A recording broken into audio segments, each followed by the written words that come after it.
etxean landatzen zuten.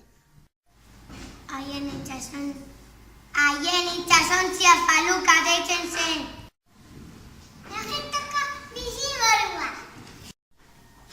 Egiptoko errudun faraoiak ziren. Hiltzen zirenean, momia bihurtzen zuten. Momia piramidentzat sartzen zuen. Piramideak egitea lan handia zen. Piramideos. Esfinxea da.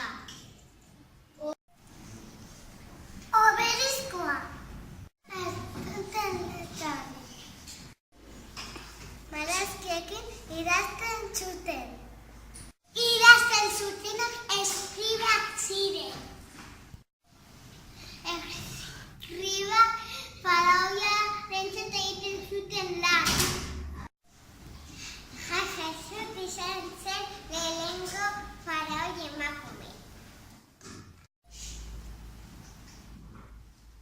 Egiptoko azkenengo erregina Kleopatra izan zen. Faraoi ospetsu